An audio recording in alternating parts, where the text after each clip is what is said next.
नमस्कार दोस्तों, मैं आप सभी का चिर परिचित दोस्त उपस्थित हूं आप सभी की सेवा में एक बेहद ही महत्वपूर्ण जानकारी को लेकर के। जी हां, आइए आज हम सभी जानते हैं अंकुरित अनाज में 4 गुना ज़्यादा ताकत है। युवाओं को गेहूं, चना, दाल को अंकुरित करके खाना चाहिए, इससे उन्हें बहुत फ़ायदा होगा। यही है आज का हमारा टॉपिक आप सभी के लिए, जिसके सहारे आप अपने आप को स्वस्थ रखने में मदद पाएंगे।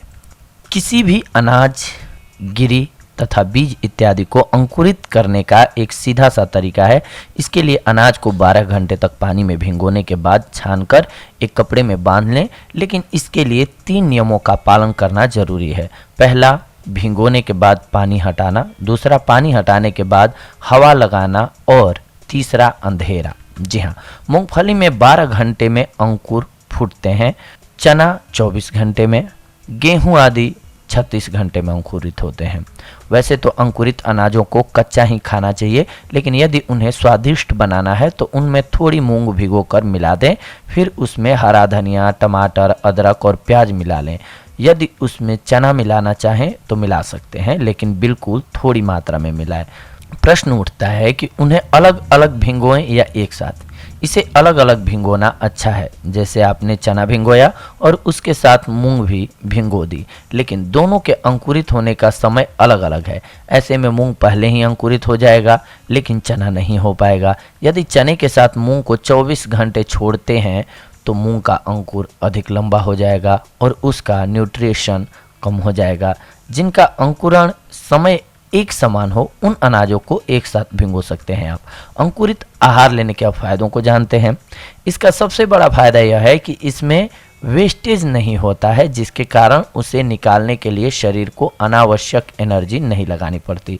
शरीर में वेस्टेज न होने से एनर्जी शरीर की सफाई में लग जाती है, जिससे सारे शरीर की सफाई हो जाती है। इससे रोग पैदा होने का जो भी कारण है वह शरीर से बाहर निकल जाता है। उदाहरण के लिए किसी को हार्ट ब्लॉकेज है तो उसको पूर्ण रूप से नेचुरल डाइट पर डाल दें, इससे उसके हार्ट की सारी ब्लॉकेज खुल जाएगी। किडनी प्रॉब्लम में क्या होता है कि जब 50 या 60% किडनी खराब हो चुकी होती है, तब उसके बारे में पता लग पाता है किसी को भी, और जब टेस्ट करवाया जाता है तो पता चलता है कि 20 से 30% ही किडनी काम कर रही है। इस प्रॉब्लम का ट्रीटमेंट प्राकृतिक चिकित्सा से करें और नेचुरल डाइट लें। इससे शरीर में बाहर से कोई वेस्टेज नहीं आएगा, जिससे किडनी का कार्य कम हो जाएगा। अर्थात उस वेस्टेज को निकालने के लिए किडनी को कम काम करना पड़ेगा।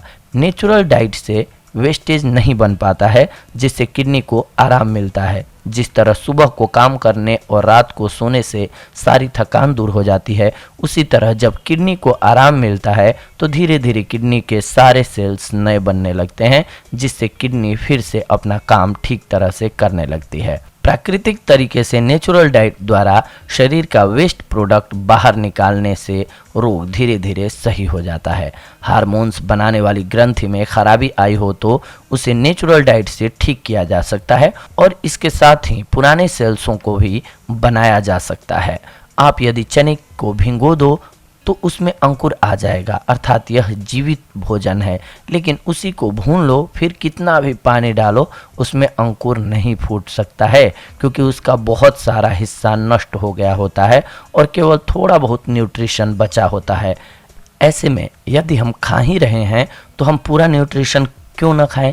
हम वेस्टेज प्रोडक्ट को शरीर में क्यों बनने दें, जिससे निकालने के लिए अनावश्यक एनर्जी भी लगानी पड़े हमें।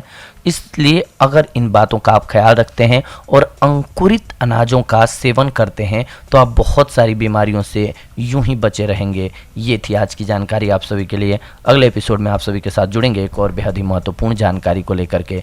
तब तक के लिए धन्यवाद। नमस्कार दोस्तों।